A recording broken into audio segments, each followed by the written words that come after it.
Hello friends, welcome to my channel দীপ্তির পৃথিবী। আজ একটি ভূতের গল্প বলবো আপনাদেরকে। গল্পটি ভালো লাগলে লাইক, কমেন্ট এবং শেয়ার করবেন এবং আমার চ্যানেলটিকে সাবস্ক্রাইব করবে, আমার পাশে থাকবেন। রাতের ট্রেন ছিল। গাড়ি থেকে যখন আমি নিউ জলপাইগুড়ি স্টেশনে নামি, রাত তখন ঠিক 1টা।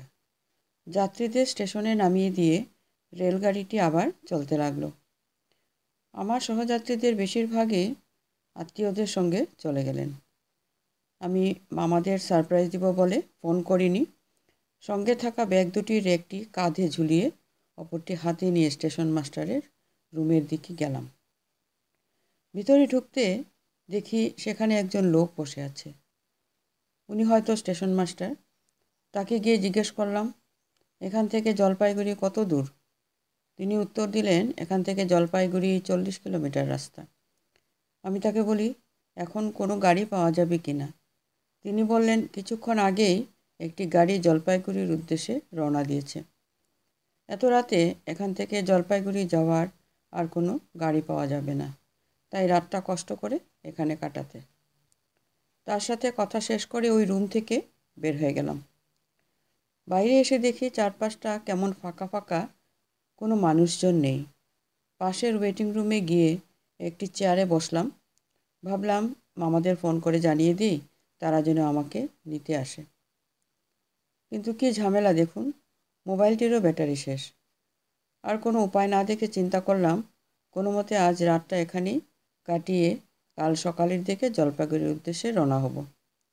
দেয়ালে ঝুলে থাকা ঘড়ির দিকে তাকিয়ে দেখি রাত 1:30 বেজে গেছে। আর মাত্র 3-4 ঘন্টা কোনো মতে কাটিয়ে দিই। চোখে একটু একটু ঘুম ঘুম ভাব, তাই চোখ বন্ধ করে বসে রইলাম।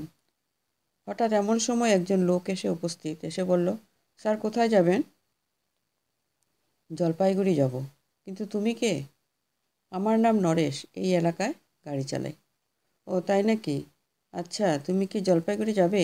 হ্যাঁ স্যার, যাব, চলেন।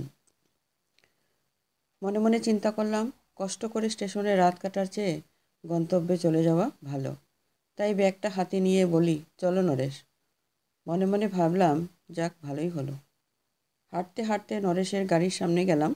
সেখানে গিয়ে দেখি একজন লোক আগে থেকে সিটের উপর বসে আছে। লোকটি সমস্ত শরীর চাদর দিয়ে ঢেকে রেখেছে। চেহারাটা পর্যন্ত ভালো করে দেখা যাচ্ছে না। আমি কোনো কথা না বলে লোকটার পাশে গিয়ে বসলাম। তারপরে নরেশ গাড়ি চালাতে শুরু করে। প্রায় 20 মিনিট আসার পরে আমরা একটা পিচের রাস্তায় উঠলাম। সেই রাস্তার দুই পাশে ছিল বিস্তৃত ধান ক্ষেত। আমার মনে হচ্ছে এই জায়গাটির নাম বেলাকোবা। যত দূরে চোখ যায় শুধু হলুদ পাকা ধান আর চাঁদের আলোয় সুন্দর লাগছে দেখে। আহা, কি মনোরম দৃশ্য! কতকাল আসেনি এই দিকে। মাঝে মাঝে রাস্তার দুই পাশে হালকা কিছু গাছ দেখা যাচ্ছে। আর খরা মৌসুমে চাষবাসের জন্য একপাশে একটা খাল খনন করা আছে। আকাশে হালকা চাঁদের আলো, তারপরেও চারপাশটা বেশ পরিষ্কার দেখা যাচ্ছে। আশেপাশে কোনো জনবসতি নেই, তাই চারিদিকে শুধু ঝিঁঝি পোকার শব্দ ছাড়া কিছুই শোনা যাচ্ছে না। মাঝে মাঝে দূর থেকে একটি খেক শেয়ালের ডাক কানে ভেসে আসছে। কার্তিক মাসের শেষের দিকে, তাই হালকা একটু শীত পড়ছে। মাঝে মাঝে হিমেল হাওয়া শরীরে কাঁপন ধরিয়ে দিচ্ছে, তাই ব্যাগ থেকে জ্যাকেট নিয়ে গায়ে জড়িয়ে নিলাম। একটু পরে নরেশ জিজ্ঞেস করে, স্যার জলপাইগুড়িতে আপনার কে থাকে? আমি বললাম, জলপাইগুড়িতে আমার মামার বাড়ি। কিছুদিন পরে আমার ছোট মামার বিয়ে, তাই যাচ্ছি। ও আচ্ছা। মাঝপথে আসার পরে নরেশ বলল, স্যার আপনারা বসেন, আমি একটু খালি করে আসি। বুঝতে পারলাম সে উচ্চচাপে পড়েছে। নরেশ পিছনের দিকে একটু দূরে গিয়ে রাস্তার থেকে নিচে নেমে গেল। তাকে আর দেখা যাচ্ছে না। অনেকক্ষণ বসে থেকে আমার কোমরে ব্যথা হয়ে গেছে, তাই গাড়ি থেকে নেমে রাস্তার মধ্যে হাঁটাচলা করতে লাগলাম। প্রায় 45 মিনিট হয়ে গেছে, কিন্তু নরেশ এখনও ফিরে আসছে না। আমি তখন তার নাম ধরে ডাক দিলাম, কিন্তু উত্তর পেলাম না।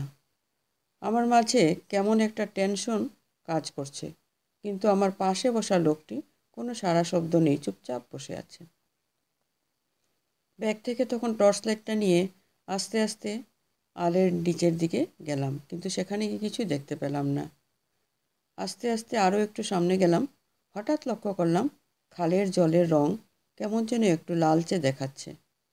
আর একটু এগিয়ে গিয়ে আমার মনে হলো আলের পাশে কার যেন লাশ পড়ে আছে। কাছে গিয়ে দেখি এটি নরেনের লাশ।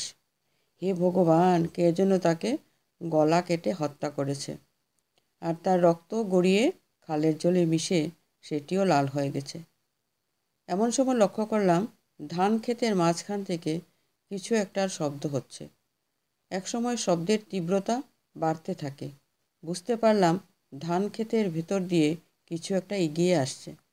ভয়ে তখন দৌড় দিয়ে গাড়ির সামনে চলে আসি, কিন্তু এখানে এসে দেখি চাদর গায়ে দেওয়া সে লোকটা নেই। আমি চারপাশ ভালো করে দেখলাম, কিন্তু কোথাও লোকটির দেখা পেলাম না। হঠাৎ লক্ষ্য করলাম দূর থেকে কতগুলো কুকুর শব্দ করতে করতে এদিকে ছুটে আসছে। কুকুরগুলোকে দেখে আমি দ্রুত গাড়ির উপর উঠে গেলাম।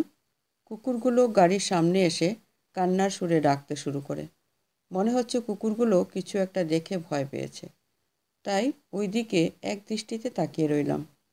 এমন সময় খেয়াল করলাম ওইদিকে আলের নিচ থেকে কেউ একজন রাস্তার উপর উঠেছে।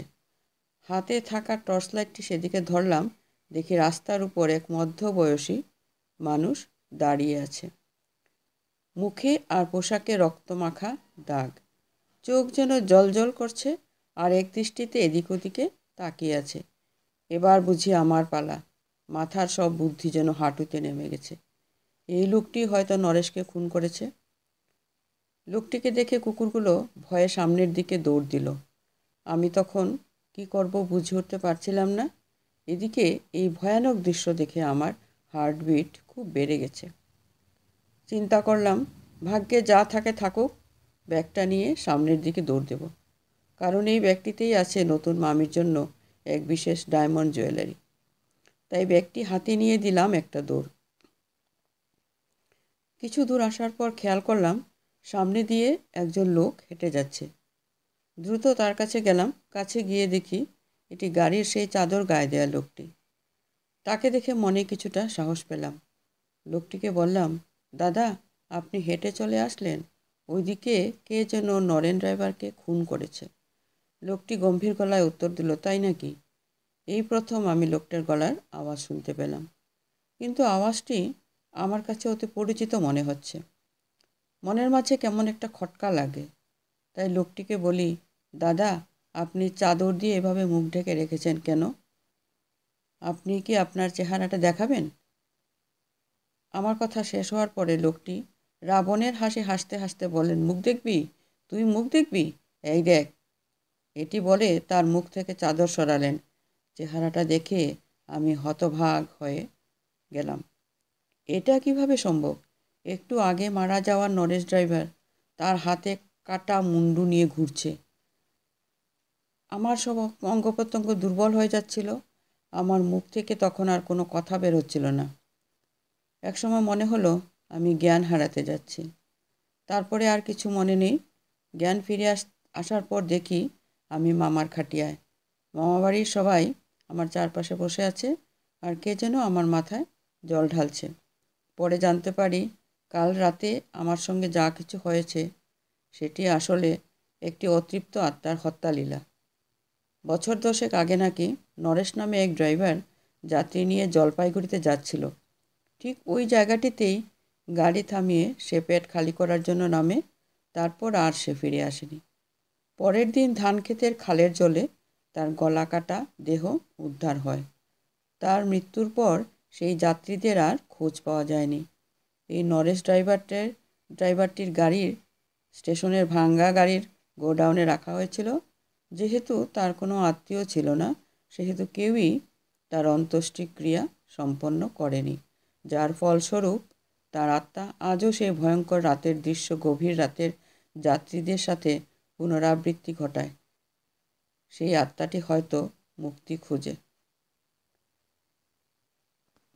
নমস্কার।